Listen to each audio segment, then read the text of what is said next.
ఈ సంక్రాంతి శుభాకాంక్షలు. ఈరోజు ప్రత్యేకించి గత కొద్ది రోజులుగా ఆంధ్ర రాష్ట్రంలో రాయలసీమ లిఫ్ట్ ఇరిగేషన్ ప్రాజెక్టు గురించి చంద్రబాబు ఏ విధంగా అమ్ముడుపోయాడు అనేటువంటిది తెలంగాణ ముఖ్యమంత్రి నోటికుండా వచ్చిన తర్వాత రాష్ట్రంలో ఒక గందరగోళమైనటువంటి పరిస్థితి, రైతుల్లో గందరగోళమైనటువంటి పరిస్థితులు నెలకొనడం జరిగింది. దాని మీద ఇప్పటికే వైఎస్ఆర్ కాంగ్రెస్ పార్టీతో పాటు అనేక మంది రైతులు స్వచ్ఛందంగా దీని గురించి మాట్లాడుతున్నారు.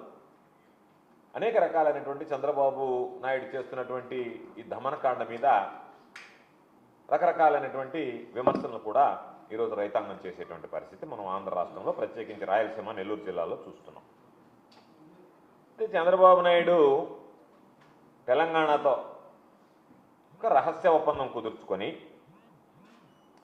రాయలసీమకి, నెల్లూరు ప్రాంతానికి, కొంత ఒంగోలు ప్రాంతానికి తీరని అన్యాయం, ద్రోహం చేస్తూ ఆయన ఒక పక్క రైతులు తీవ్రంగా కలత చెంది నష్టపోతున్నాము అని ఆవేదన కలుగుతుంటే వాళ్ళని ఒక హేయమైనటువంటి రీతిలో, అవమానకరమైనటువంటి రీతిలో అమర్యాదగా మాట్లాడడం అనేటువంటిది ఇది రైతులకి పుండు మీద కారం పూసినట్టుగా వాళ్ళని మరింత బాధించేటువంటి పరిస్థితి ఏర్పడింది.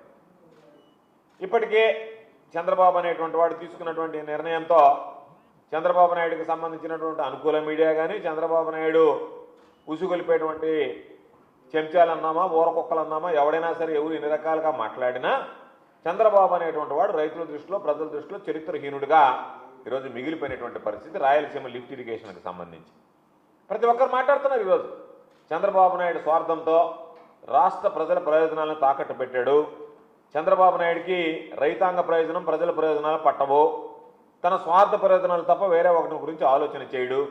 కాబట్టి చంద్రబాబు అనేటువంటి వాడు రైతుల దృష్టిలో ఆయన క్యారెక్టర్ ఏంటి అంటే విలన్గా మారిపోయాడు. చంద్రబాబు నాయుడు అనేటువంటి వాడు రైతులకు ఏ రోజు కూడా న్యాయం చేసేటువంటి పరిస్థితి ఉండదు. అందులో భాగంగా ఈ రోజు కూడా చంద్రబాబు నాయుడు రైతుల గురించి ఆలోచన చేయకుండా, రైతులకు న్యాయం చేయకుండా, రైతులకు హాని తలపెట్టేటువంటి విధంగా ప్రవర్తిస్తున్నాడు అని చెప్పి ఈరోజు చెప్పేటువంటి పరిస్థితి.